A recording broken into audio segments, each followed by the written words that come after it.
Assalamualaikum warahmatullahi wabarakatuh. Innal hamdalillah nahmaduhu wa nasta'inuhu wa nastaghfiruh wa na'udzu billahi min shururi anfusina wa min sayyiati a'malina. Man yahdihillahu fala mudilla lahu wa man yudlilhu fala hadiyalah. Wa asyhadu an la ilaha illallah wahdahu la syarika lahu wa asyhadu anna Muhammadan 'abduhu wa rasuluh. Alhamdulillah, Allah Subhanahu wa taala memudahkan seluruh kebaikan untuk kita, dan semoga Allah Subhanahu wa taala menerima kebaikan tersebut. Insyaallah di kesempatan kali ini kita akan sedikit membahas terkait ayat siyam yang ada pada surat Al-Baqarah, yang mana memang mempelajari Al-Quran dan berusaha memahami kandungan Al-Quran itu merupakan sesuatu yang dianjurkan, karena memang Al-Quranul Karim Allah turunkan kepada kita agar kita mentadabburinya. Kata Allah, kitab Al-Quran adalah sebuah kitab, anzalnahu ilaika mubarak, dan kami menurunkannya kepada Nabi Muhammad SAW mubarak, yang mana ia diberkahi. Tujuannya apa? Liyadabbaru ayatihi, agar mereka mentadabburi ayatnya, waliyatadzakkara ulul albab, dan agar orang-orang yang berakal menjadi pengingat bagi mereka. Ikhwani al-hibbah rahimani wa rahimakumullah, di dalam Al-Quran Allah membahas ayat siyam di Al-Baqarah ketika Allah berfirman, ya ayyuhalladzina amanu kutiba alaikumus siyam kama kutiba 'alal ladzina min qablikum la'allakum tattaqun. Wahai orang-orang yang beriman. Jadi bila ada perkataan ya ayyuhalladzina amanu, kata para sahabat, fokuskan pendengaran. Karena kalau ada ya ayyuhalladzina amanu, imma amrun tu'maru bih wa imma nahyun tunha 'an. Imma dia itu perintah, kalau ada ya ayyuhalladzina amanu yang kita diperintahkan dengannya, atau kalau ya ayyuhalladzina amanu dia larangan yang kita dilarang darinya.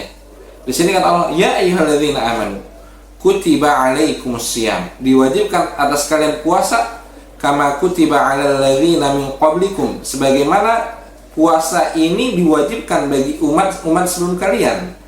Tujuannya apa? La'allakum tattaqun, agar kalian bertakwa. Dan perlu diketahui, jadi ketika awal Islam, umat Islam itu diwajibkan berpuasa, tapi bukan puasa Ramadan. Mereka diwajibkan puasa 3 hari di setiap bulan, dan juga dalam riwayat puasa Asyura.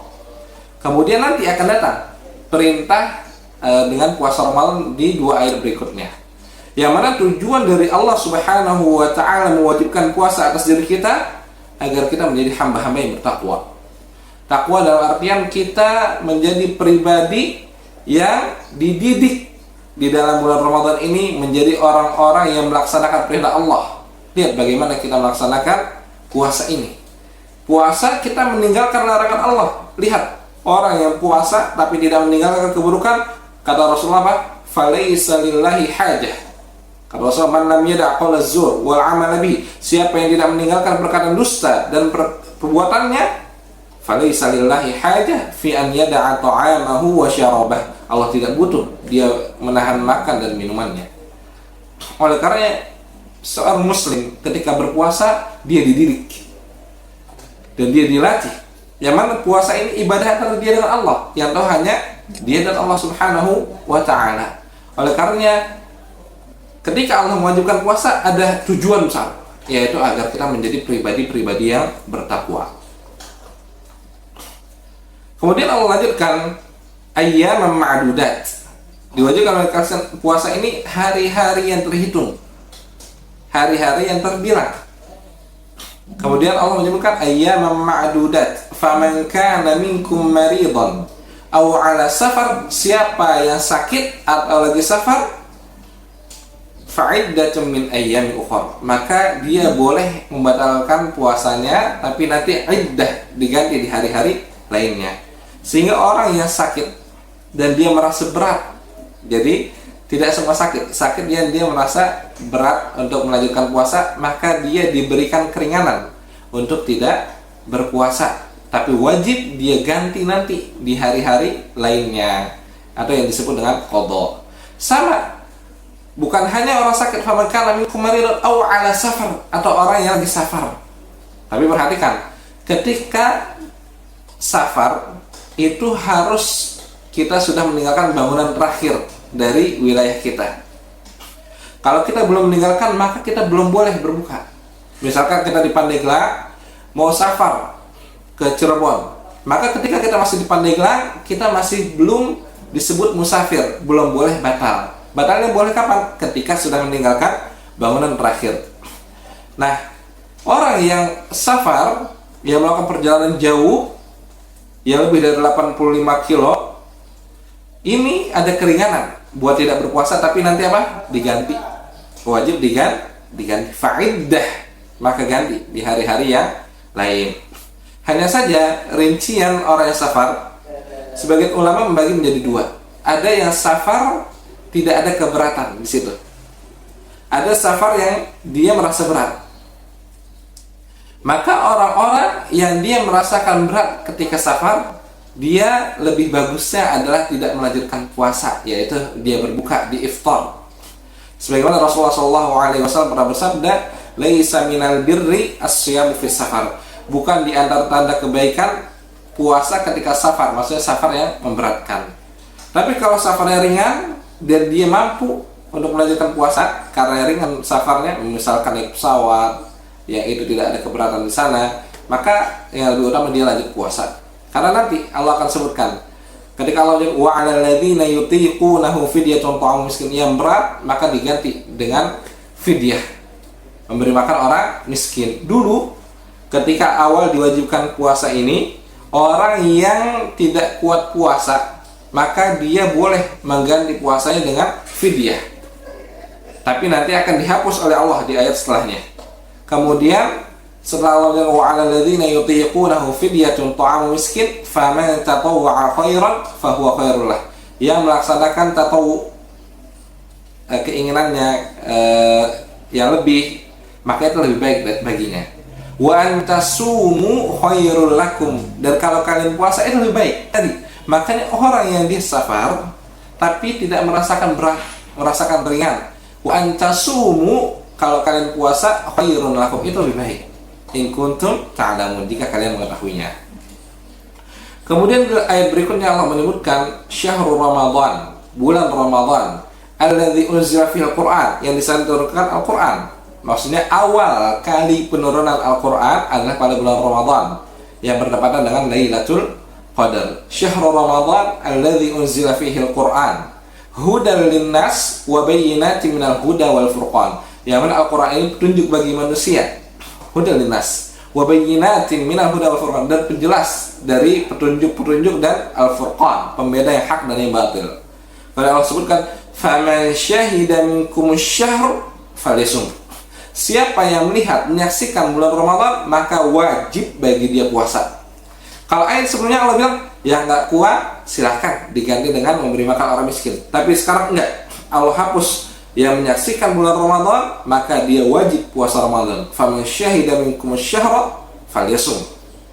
Kemudian wa man kana maridan aw 'ala safar fa'iddatun min ayyamin ukhra. Tapi lagi, kalau lagi sakit atau safar, maka boleh tidak berpuasa, tapi nanti ingat diganti.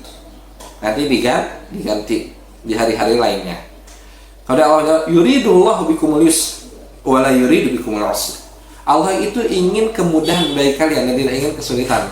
Karena memang agama Islam itu agama yang sangat sempurna dan mudah, simpel. Kalau kita nggak kuat puasa karena sakit, buka. Safar nggak kuat, buka, tapi diganti. Sama ketika kita sholat, nggak bisa berdiri sholat, duduk. Nggak bisa duduk, berbaring. Nggak bisa berbaring, dengan isyarat. Ini kemudahan-kemudahan dalam Islam. Karena Allah ingin kemudahan bagi umatnya, tapi bukan bermudah-mudahan. Dan Allah tidak menginginkan kesulitan. Yuridullahu bikumul yusra wa la yuridu bikumul usra wa litukmilu iddah, dan hendaknya kalian sempurnakan hitungan bulannya. Maksudnya 29 hari atau 30 hari puasanya. Walitukmilu iddah, dan nanti walitukabbirullaha ala ma hadakum, dan kalian mentakbirkan Allah, membesarkan Allah atas apa yang Allah berikan petunjuk kepada kalian, wa la'allakum tashkurun, dan agar kalian bersyukur. Oleh karena orang yang selesai puasa Ramadan dan dia akan Idul Fitri nanti apa? Disunahkan atau dianjurkan untuk bertakbir, karena Allah mengatakan walitukmilul iddah, sempurnakan bulannya, walitukabbirullah, dan hendaknya bertakbir kepada Allah atas hidayah tersebut. Kemudian di antara ayat-ayat ini Allah selipkan satu ayat tentang doa, karena doa ketika puasa memiliki kesamaan. Wa idza sa'alaka ibadi anni, dan jika hambaku bertanya tentangku, fa inni qarib, aku itu dekat. Ujibu da'watad da'i idza da'an, aku menjawab doa dari hambaku kalau dia berdoa kepadaku, kata Allah. Falyastajibuli, tapi Allah ingatkan hendaknya mereka istijabah, memenuhi apa yang Allah perintahkan, menjauhi apa yang Allah larang. Wal yu'minu bi, dan hendaknya mereka beriman kepada Allah. La'allahum yarsyudun, agar mereka mendapatkan petunjuk, agar mereka sesuai dengan hak. Kemudian Allah sebutkan uhilla lakum lailatus siyamir rafathu ila nisaikum, Allah halalkan bagi kalian hubungan suami istri pada malam bulan Ramadan. Hunna libasul lakum wa antum libasul lahun, mereka pakaian buat kalian, kalian pakaian buat mereka. Alimallah annakum kuntum takhtanuna anfusakum fataba alaikum, Allah mengetahui bahwasanya kalian mengkhianati diri kalian, tapi Allah mengampuni kalian, Allah memberikan tobat kepada kalian. Fataba alaikum wa'afa ankum, memaafkan kalian. Fal'an, sekarang basyiruhun, sekarang silakan datangi istri kalian. Wabtagu ma kataballahu lakum, dan silakan cari apa yang telah Allah bolehkan bagi kalian. Masih dari hubungan suami istri pada malam hari bulan Ramadan. Kemudian Allah sebutkan mulai puasa kapan sampai kapan. Fakulu washrabu, makan minum, hatta yatabayyana lakumul khaytul abyadu minal khaytil aswadi minal fajr, sampai nampak benang putih dari benang hitam dari fajar. Maksudnya sampai fajar shadiq, sampai azan subuh. Hatta yatabayyana lakumul khaytul abyad minal khaytil aswadi minal fajr. Tahan, kalau sudah fajar shadiq maka cukup makan minumnya, ditahan. Thumma atimmus siyama ila lail, sempurnakan puasa sampai malam, yaitu sampai terbenamnya matahari atau azan maghrib. Thumma atimmus siyama ila lail. Wala tubashiruhunna wa antum aakifuna fil masajid, tapi jangan mendatangi istri kalian ketika kalian lagi i'tikaf di masjid. Wa antum aakifuna fil masajid, tilka hududullah, itulah batas-batas Allah. Fala taqrabuha, jangan kalian mendekati batas-batas tersebut. Mendekati saja nggak boleh, apalagi mendatangi dan melewatinya. Fala taqrabuha, jangan mendekatinya. Kadzalika yubayyinullahu ayatihi lin-nasi la'allahum yattaqun. Begitulah Allah menjelaskan ayat-ayatnya bagi manusia agar mereka bertakwa kepada Allah Subhanahu wa ta'ala. Semoga materi yang ringkas ini terkait fiqhus shiyam bermanfaat bagi kita semua, dan kita berharap kepada Allah Subhanahu wa ta'ala agar Allah memberikan ilmu yang bermanfaat dan menjauhkan kita dari fitnah syubhat dan fitnah syahwat. Serta para santri rahimakumullah, maksimalkanlah liburan ini untuk hal-hal yang bermanfaat dan hindarilah hal-hal yang tidak bermanfaat dan sia-sia.